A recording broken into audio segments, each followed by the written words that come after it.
اور لام کی وجہ سے الف، تو الف پور باریک پڑا جا رہا ہے لام کے باریک ہونے کی وجہ سے، اللہ کا لام باریک پڑا جا رہا ہے. اور اگر اللہ کے لام سے پہلے، اللہ کے لام سے پہلے مثال کے طور پر یہاں کیا ہوتا ہے؟ زبر. کیا ہوتا؟ زبر ہوتا. اب کیا پڑھتے ہم؟ بل. اب اس اللہ کے لام کو پور پڑھتے یا باریک پڑھتے؟ کیا پڑھتے؟ بل. کیا پڑھتے؟ بل. لو. لام کے بعد جو الف آ رہا ہے اس کو پور پڑھتے یا باریک پڑھتے؟ کیوں؟ الف کے لام، الف سے پہلے والا حرف پر ہو رہا ہے. کون سا؟ اللہ کا لام. اللہ پر ہو رہا ہے زبر کی وجہ سے. سمجھ بات؟ لیکن یہ حقیقت حال یہاں پر کیا ہے؟ زیر کی وجہ سے اللہ کا لام باریک، اللہ کے لام کی وجہ سے لام کھڑا زبر لا کا الف باریک پڑے. ایسا میں ہی، حاضر ہی، اس کا مخرج کیا ہے؟ ہا کا، وہی جو حمزہ کا تھا.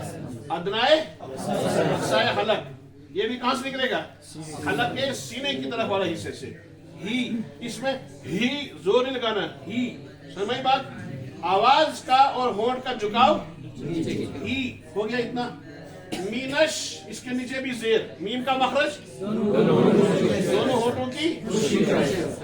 می، می، نش، نون شین زبر نش. یہاں پر بھی الف لام داخل ہو گیا. اصل میں تھا شیطا، شی، لیکن الف لام لگا دیا. تو اب مجھے بتاؤ کون سا قاعدہ ہوگا؟ ادغام شمسی، کیونکہ شین حروف شمسی میں سے. اس سے پہلے لام آ گیا تو لام کا ادغام کہاں کرتے ہیں ہم لوگ؟ شین میں. لش نہیں پڑھیں گے، مینش. کیا پڑھیں گے؟ مینش. شی میں کیا ہوگا بھائی؟ یالین. یالین کس کو کہتے ہیں؟ یہ ہوگی. اس سے پہلے والا حرف کیا ہے؟ زبر. یالین کس کو بولیں گے؟ یا ساکن سے پہلے زبر. اب یالین کا قاعدہ پیدا ہو گیا تو کیا کرنا ہے؟ نرمی سے پڑھیں گے. مینش شی. شی نہیں پڑھیں گے. شی اور شی ایسے بھی نہیں پڑھیں گے. شی درمیانی میں، نہ تو سختی سے پڑھیں گے نہ کھینچ کر. مینش شی غلط. شیطو یہ بھی غلط. مینش شیطو ہو گیا. شین کا مخرج زبان کا بیچ اس کے مقابل اوپر کا یہ. تو کون سے حروف میں سے؟ ان حروف میں جن کو حروف مستعلیہ کہا جاتا ہے. ایسے میں تو کے اوپر کیا ہے؟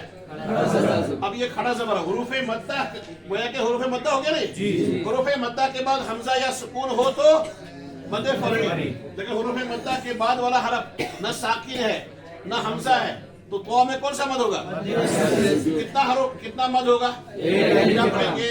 مینش شی او، ایک الف. مینش شی او.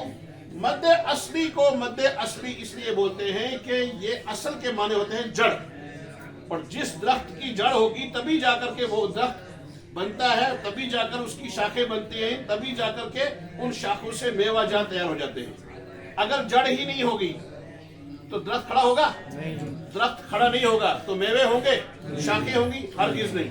اس لیے جب تک مد اصلی نہیں ہے تب تک مد فرعی نہیں بنے گا. مطلب مد فرعی اصلی کیا بولتے ہیں؟ جڑ کو. تمام مدوں کی جڑ کیا ہے؟ بھئی ہم کہیں گے نا حروف مدہ کے بعد حمزہ، حروف مدہ کے بعد سکون، حروف مدہ کے بعد جزم. تو حروف مدہ ہوگا تبھی تو ہوگا نا. جب مد اصلی ہوگا تبھی جا کر مد فرعی پیدا ہوگا نا. بھائی جڑ ہوگی کسی درخت کی تو تبھی جا کر درخت کا وجود، تبھی جا کر درخت کی شاخیں، تبھی جا کر کے درخت کے اندر میوہ آئے گا، لیکن جڑ کے بغیر شیطو. اب یہاں پر ہم ملا رہے ہیں نر. نون کو کہاں ملا رہے ہیں؟ یہاں پر کون سا ادغام ہوگا؟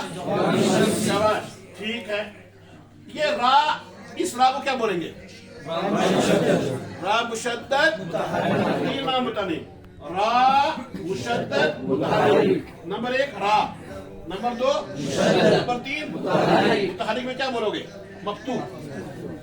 تو کیا قاعدہ ہے؟ اب ہم اس کو ملائیں گے. نر، کیا بولیں گے؟ اب یہاں پر عامتاً سوال ہوتا ہے کہ نون رازر نیر، را زبر را. تو کچھ لوگ 2 مرتبہ پڑھتے اس کو. نیر رو. کہتے ہیں بھائی را ساکن سے پہلے زیر آ گیا تو کیا پڑھیں گے؟ پھر را کے اوپر کیا آ گیا؟